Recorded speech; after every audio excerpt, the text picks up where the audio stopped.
Hey guys, welcome back to DRS Zone. It's Mike Ross here. We've got some exciting stuff to talk about. Lando Norris grabs his first pole of 2025, and McLaren locks out the front row. What a way to kick things off. But we've just wrapped up a really interesting qualifying session for the Australian Grand Prix. It's got surprises, some expectations, and a lot to unpack. So, let's dive into my first impressions of this quali.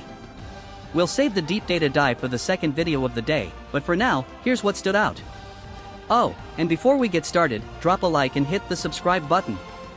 Q1 disappointments right off the bat. In Q1, we had 3 rookies drop out. Oliver Behrman, okay, he raced a bit last year, but this is his first full season, crashed hard in FP1, missed FP2 because of it, and then got stuck in the gravel early in FP3.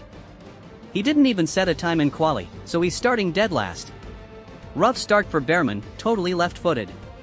Maybe it's the pressure, maybe it's learning the track, but either way, that was a disaster. Then there's Haas. Man, I had higher hopes, but they just couldn't get it together.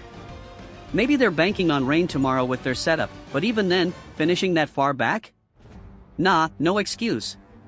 Haas was a letdown. And Liam Lawson? Oof. Engine trouble in FP3 didn't help, but honestly, he's been off all weekend.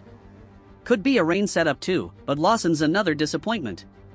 Red Bull fans are probably like, man, if this was Perez, we'd be rioting, but Lawson's struggling to find his groove. We'll see if he can bounce back tomorrow. Bortolito beats Hulk. Now, here's some good news for our Brazilians fans. Gabriel Bortolito outshines Hulkenberg. Yep, Hulkenberg's out in Q1 while Bortolito moves on to Q2. What a statement from Bortolito, shutting down all that Marco criticism with a solid quali. Hulkenberg ended up P17, and yeah, times were tight. Everyone was within 0.6 of the leader, but still, the top guys don't go all out in Q1. Also out in Q1 was Andrea Kimi Antonelli. His floor was messed up, you could see it scraping the track hard, and it cost him. Fans won't let that slide, though. They're already calling him the prodigy who flopped, and fair enough, he's got the best car of the rookies. Damage or not, he should have made Q2. I'm disappointed too, but let's see if he can redeem himself in the race. Meanwhile, Bortolito did what he could with a Sauber that's honestly not great. Making Q2 and starting ahead of his teammate, who's probably his biggest rival this season, is huge.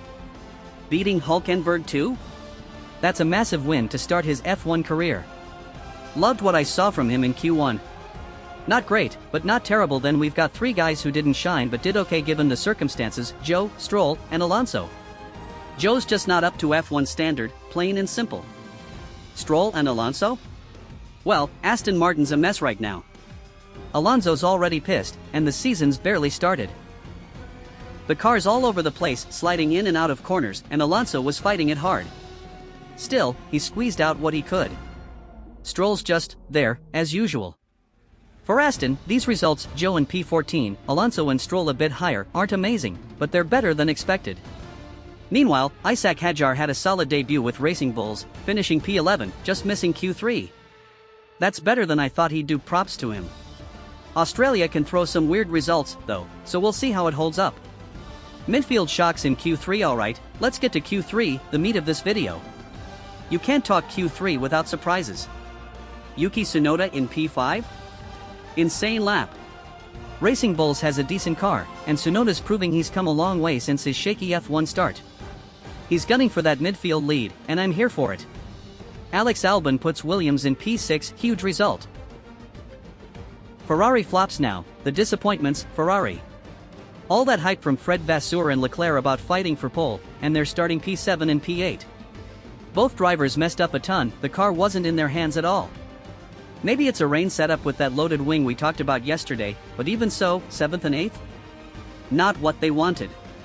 They've got tough guys ahead like Albon and Tsunoda, who aren't easy to pass. If this is their dry pace, Ferrari's got a serious problem. Preseason had the grid one way, but with all these updates, things might have shifted. I'm leaning toward a rain setup for now, but if that's not it, they're in trouble tomorrow. Russell and Max shine. On the flip side, Q3 had some positive surprises too. George Russell in P4? Way better than I expected.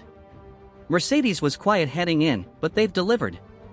4/10 off pole isn't bad, they're in the fight. Max Verstappen, though? Man, give him a car 2 or 3/10 off the pace, and he'll still drag it to the front. He was on fire all session, only losing it in Sector 3, I'll break that down in the telemetry video later. He left Quali smiling, which isn't his vibe when he hates the car. Red Bull's looking strong, and if Lawson weren't struggling so much, he might have made Q3 just on pace. Max is set for a big race tomorrow, maybe not a win, but definitely up there. McLaren dominates and then, the McLarens, Lando and Oscar, locked out the front row, sticking 3/10 on Verstappen. They flubbed their first Q3 laps but nailed the second ones. Less than a tenth between Norris and Piastri, which is what we want. Piastri stepping up to challenge Lando.